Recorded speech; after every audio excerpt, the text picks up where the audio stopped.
Christine. Bonsoir David, bonsoir à tous. Alors, Donald Trump est d'abord revenu sur les objectifs politiques de cette guerre. Effectivement, parce que les changements de pied ont souvent déconcerté.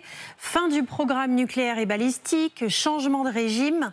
Dans ses dernières déclarations, Donald Trump aurait précisé son dénouement idéal à des interlocuteurs arabes et occidentaux qui se sont confiés au New York Times. Donald Trump semble avoir abandonné son scénario initial d'un soulèvement populaire contre le gouvernement en place, susceptible d'amener de nouveaux dirigeants. Il privilégie désormais l'émergence de personnalités plus pragmatiques à la tête de la structure politique existante. En clair, un scénario à la vénézuélienne. Le président américain lui-même a confirmé à demi-mot ce changement de pied, tout en indiquant que le profil recherché semblait se raréfier. Écoutez.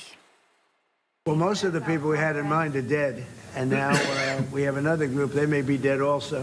Pretty soon we're not going to know anybody. The worst case would be we do this, and then somebody takes over who's as bad as the previous person, right? That could happen. We don't want that to happen.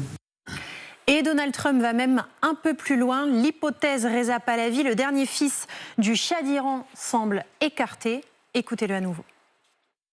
He looks like a very nice person.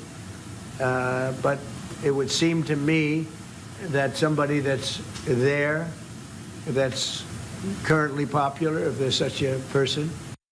Alors ce matin, le New York Times va même un peu plus loin. Il indique qu'en coulisses, il y a bel et bien des discussions avec des responsables iraniens. Malgré les bombes, au lendemain du début des attaques, des agents du ministère iranien du renseignement ont indirectement contacté la CIA pour discuter, confie les mêmes sources au quotidien américain. Alors évidemment, ces phrases de Donald Trump, la plupart des personnes auxquelles nous pensions sont mortes.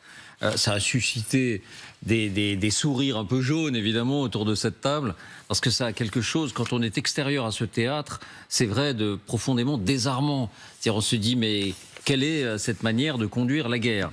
Venons-en au plan militaire, là aussi des indications sur la stratégie. Effectivement, parce que là encore, il y a eu des allers-retours. Au départ, il était question d'une opération sur 2 à 3 jours. Ensuite, la Maison-Blanche a parlé de 4 à 5 semaines. Et c'est clairement désormais dans cette perspective que l'on se situe. Nous pouvons mener des guerres indéfiniment. Nos actions dureront aussi longtemps que nécessaire, a indiqué Pete Hegseth tout à l'heure. Quid de l'épuisement des munitions et des missiles ? Ce ne sera pas un problème, indique ce même Pete Hegseth dans l'après-midi. Écoutez-le.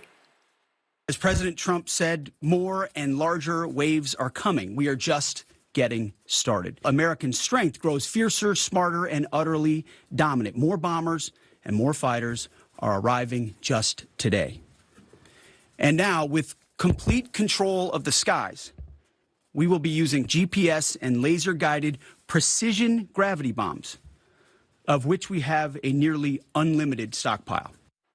Alors à ce stade, le Pentagone a donné un premier bilan.